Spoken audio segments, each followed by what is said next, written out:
Hi everyone, it's 314 React here, and today we are looking at 3DMark 2003, following on from last week's video, looking at 3DMark 2001, and the week before that, 3DMark 2000. Now at some point I will be looking at 3DMark99. I've just had a lot of trouble getting it to run on a modern system, or even install on a modern system, because it uses an old 16-bit installer, but I will find a way, and I will have a video on that soon. Now again, all of these can be grabbed from the legacy benchmark section of Futuremark, because these are such old benchmarks, they're not really used for benchmarking anymore, or even capable of benchmarking anything anymore, so they just give them away for free. So you've got the codes here and the user, and you can just activate the pro version. So a link to this will be in the description. Now 2000 2001 take a little bit of work to get working on modern hardware. 3DMark 2003 is a little bit easier. You can just download it and install it fairly easily. You don't need any compatibility as far as I've seen on Windows 11. Again, I'm running this on my laptop with a Ryzen 5000 series, 32 gigs of RAM, and a RTX 3060, which hopefully 3DMark 2003 detects this time, as 2001 would only detect the Ryzen's AMD Radeon graphics. Under Windows 11, I found that this will just install fine. The only thing it needs is, under the shortcuts to 3DMark 2003, I found just need to add in no system info into the target, because otherwise it starts to load up the system info and it starts to come up with all sorts of errors about how the hardware is incompatible with the tests, which of course it isn't.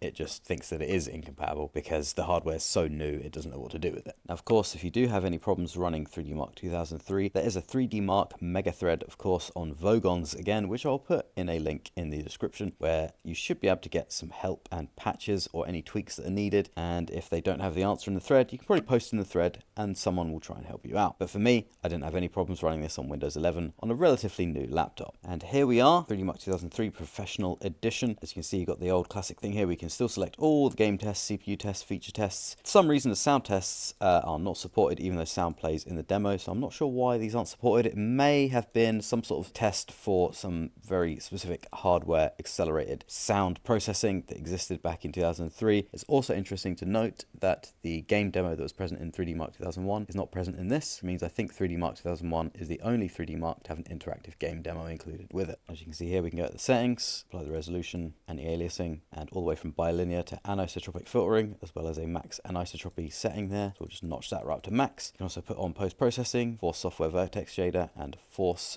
pixel shader 1 for game tests 2 and 3, as well as some looping options and fixed frame rate options. So we're just going to put everything to max here. You can also see under the system info here, there's absolutely nothing because it just can't detect it. And because we've put in the no system info switch on the target. There's also an image quality tab here where you can render certain demos with image quality levels, then save it to a single picture. I'm guessing this is just to get a reference picture, just so you can see the overall quality of what you're rendering without having to run the entire benchmark. So if we load up one of the images, you can see we've got the nature benchmark there rendered, the flight one, and then the Battle of Procyon.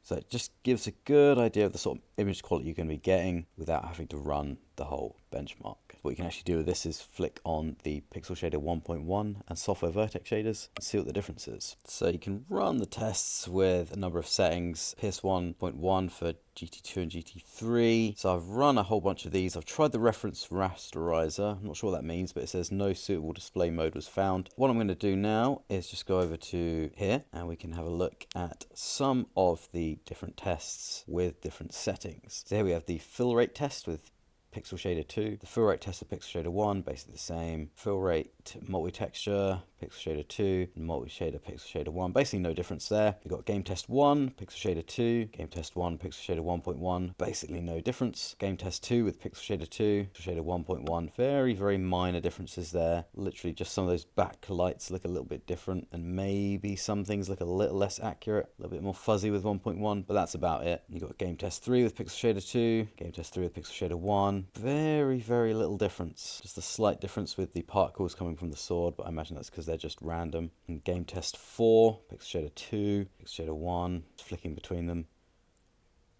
basically indistinguishable. Then we've got the pixel shader 2 test using pixel shader 2, and I also flicked the pixel shader 2 test to use pixel shader 1.1 just to see what would happen, and again looks the same, which is interesting. And then we have the vertex test with software vertex shaders forced. This looks basically the same as the hardware accelerated one, the only exception being that the software one took a little bit longer to render. Other than that, they're pretty much identical. Then we have ragtroll with pixel shader 2, pixel shader 1, pretty much identical. And then further to the vertex tests, we have vertex shaders with Pixel Shader 1. Again, looks pretty identical. And that's the end of the image tests. So it's just really interesting to see that they've included this just to give a kind of reference of what the image quality can be. As for what non-maskable AA means, I've just been trying to read up on that now on gamedev.net. It's to do with multi-sampling buffers. Mask the size which of your buffers are written. Can be used for effects like transparency or motion blur. They say they were able to use maskable multi-sampling buffers to add in anti-aliasing effects for alpha tests. So I think it's just a way of masking different effects and applying anti-aliasing to them. Which means non-maskable within the context of 3DMark 2003, I imagine, means that certain effects won't get anti-aliasing. So we can actually try that in the image test here, like the Battle of Procyon with non-maskable AA, to see what happens. What happened is that 3DMark 2003 completely crashed out. So yeah, I'm guessing this is a really, really old hardware thing that can't be done on modern hardware. So if anyone knows any more details of that and why it doesn't work on modern hardware, let me know in the comments. Now let's relaunch 3DMark 2003, and then let's take a look at this other tab down here, which is texture filtering. 1080.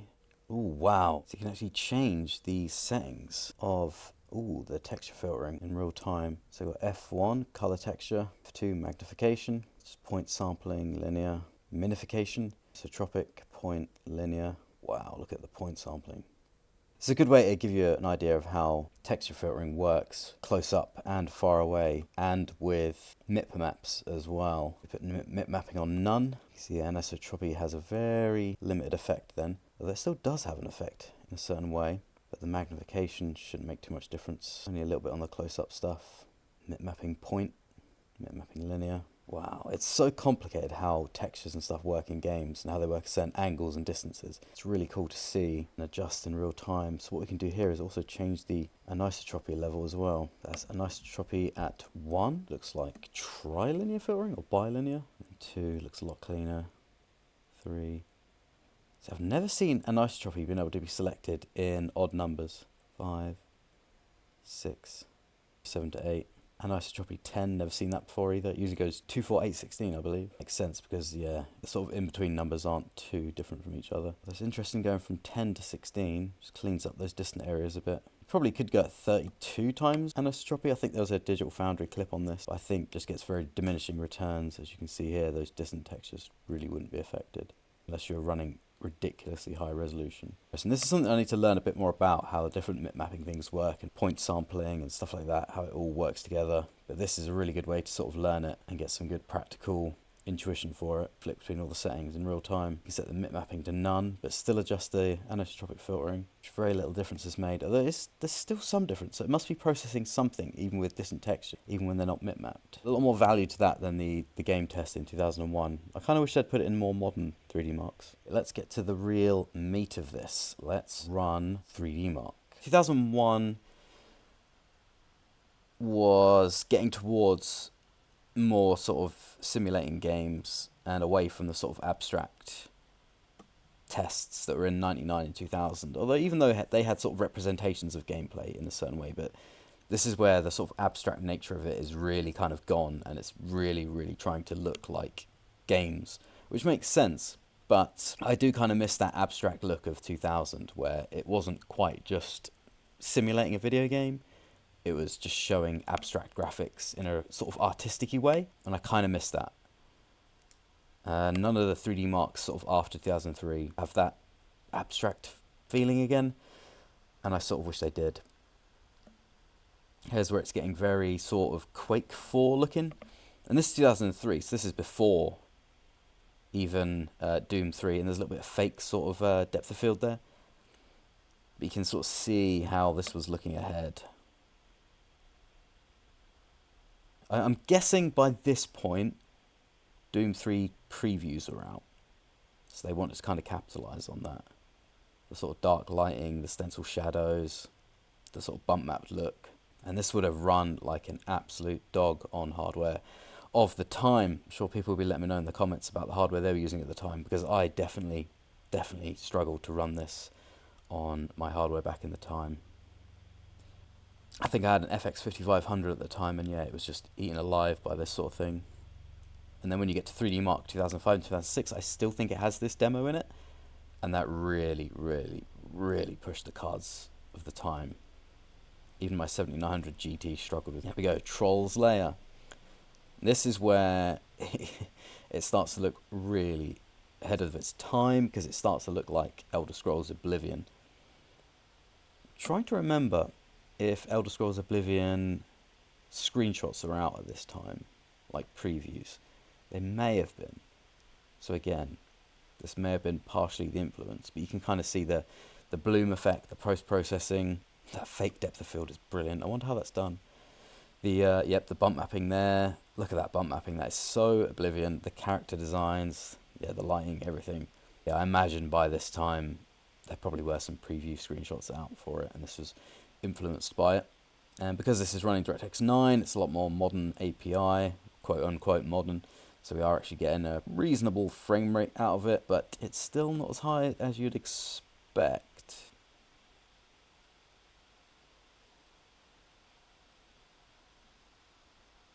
After this benchmark has run, I'm going to make sure that it's using the 3060 in the Windows graphical settings and see if there's a difference in the scores, because this may be using the AMD Radeon graphics on the Ryzen. Now this is where you can see Shader Model 2 really kicking in. This is a very similar nature benchmark to what we saw in 3DMark 2001, which was of course DirectX 8. So I had Shader Model 1 programmable shaders. This looks a lot more advanced. You can tell just by the water effects there, much like when we were switching between DirectX 8 and DirectX 9 in Lost Coast a few weeks back. Look at that bloom effect as well. So nice. Love those water effects. And there you go, close up, you can really see the distortion in the water. Very Half-Life 2, the early days of post-processing. I don't think many games had that much post-processing at the time. Certainly as soon as you get to the mid-2000s, the post-processing went absolutely crazy. So here we are, now we're running the CPU tests, which of course are running in lowest resolution as possible to stress the CPU as much as possible. I think this was the first one to actually include CPU tests. I don't remember CPU-specific tests in 3DMark 2001 or 2000. So yeah, it just loads up loads of planes, does loads of physics calculations, and the frame rate is not that great. And I imagine it's because it's using an older engine, probably, well, almost definitely single-threaded. Oh, this one's taking a while to load. 13 frames a second, my god.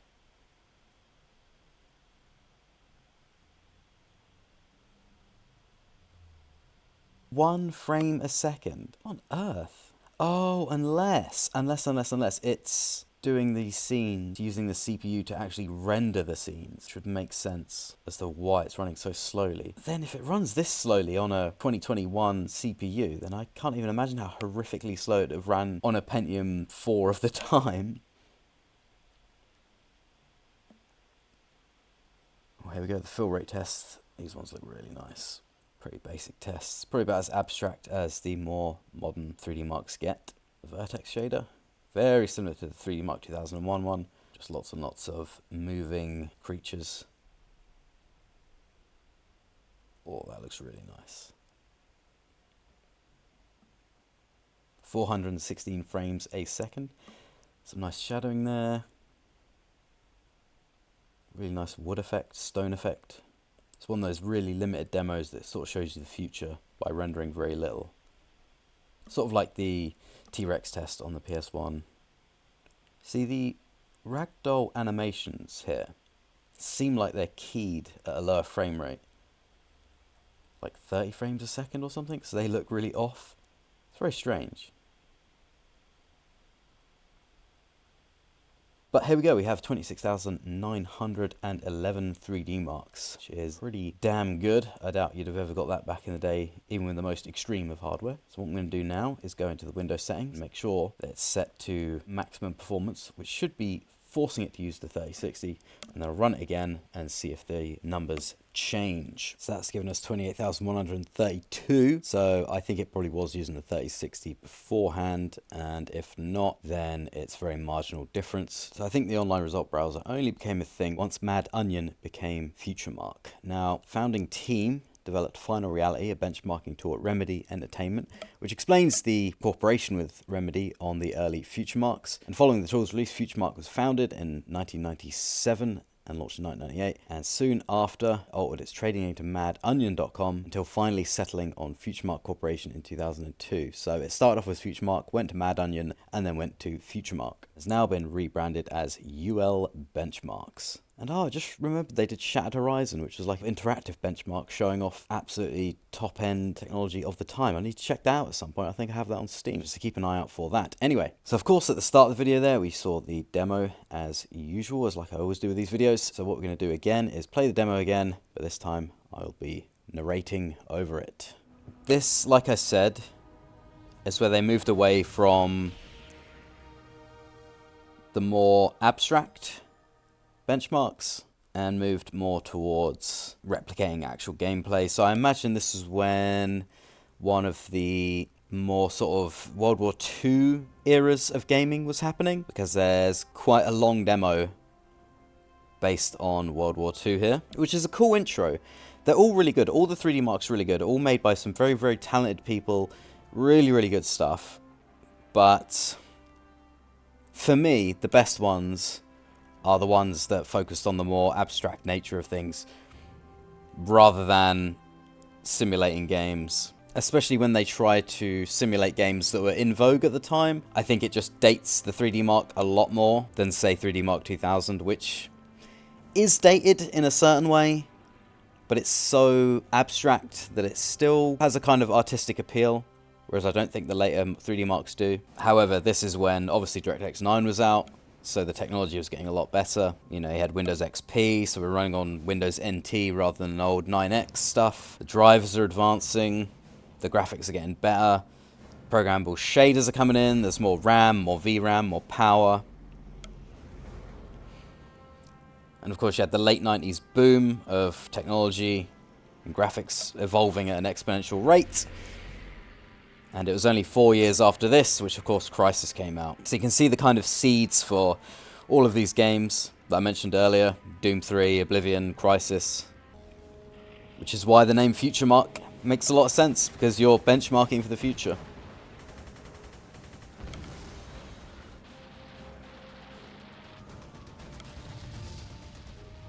Because yeah, this sort of graphics was probably not too viable at the time for real-time games, but 2 to 3 years later, absolutely. I mean, obviously the more you evolve graphical technology, the more diminishing returns you get, because you can only get so realistic. But we will see as we go up through the 3D Marks, you know, through to 2005, 2006, Vantage, 2011, and then the newer 3D Mark with ray tracing. You'll see that how the technology is advancing. I think the past few years have been a huge leap for technology around graphics. The ray tracing and sort of neural rendering sort of stuff. DLSS, all that kind of really, really advanced technology. Definitely pushing things forward, and it has flown the past half decade or so. But like I said, it's diminishing returns the closer you get to emulating reality. This was another one where these smoke effects would really lag up my old system, but now they just run really smooth.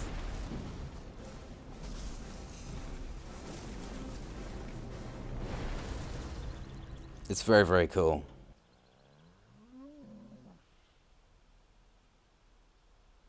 And the Battle of Procyon, which I think was also the name of a battle in Star Trek Enterprise. So we've got all the stencil shadowing, bump mapping. It's so Doom. It's so Doom. And also, actually, it's probably quite inspired by the Halo 2 trailer that probably had been out at that time, which had a very similar sort of aesthetic and tone.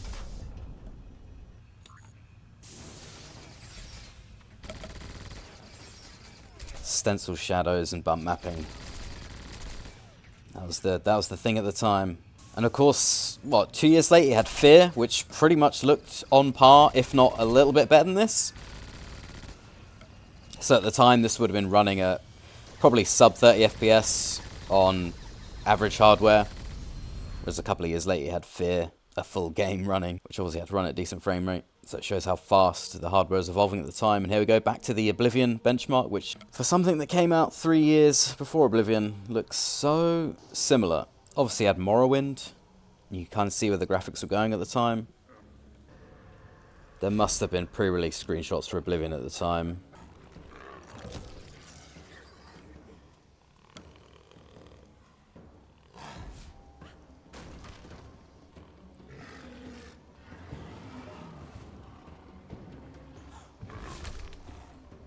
Yeah, I think 2004 was definitely where they had some preview Oblivion screenshots. But there may have been some really advanced previews in 2003 that inspired this. I'm not sure. Maybe they just knew what was coming, or they had access to what Bethesda were working on at the time. But then again, these guys knew what they were doing when they were making Futuremark, so they probably knew the way it was going.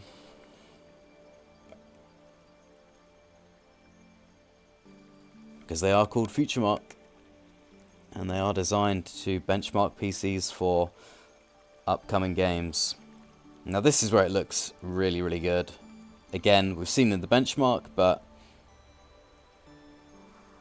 with the music and the sound effects, really adds to it. It still looks good now, to be fair.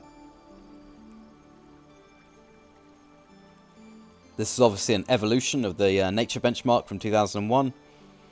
2 years difference. Quite a jump. I still don't think it's using HDR. But it is using Bloom with the post-processing. I think 3DMark 2005 was the first one that introduced HDR.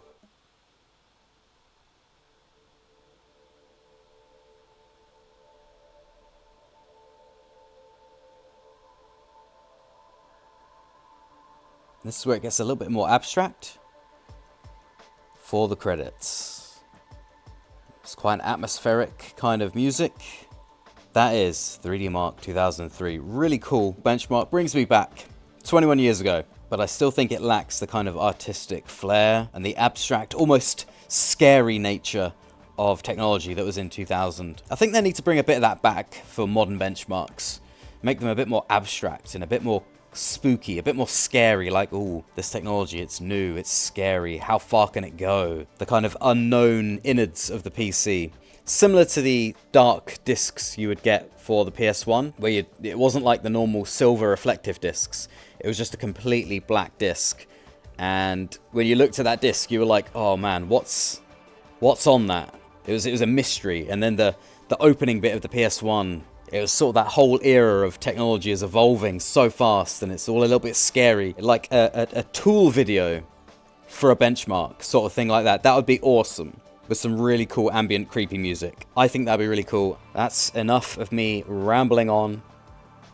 Again, this video is done on my laptop because I am on holiday at the moment, which means the video is probably a little bit rougher than they usually are. So thanks for watching. I've got a lot of good feedback and a lot of views on my previous two videos, especially the 3DMark 2001. So thank you for everyone for watching and leaving comments and liking that. Please do leave a like and leave a comment on this one. Let me know what you think of 3DMark 2003. And keep an eye out next week for 3DMark 2005. I'll see you there.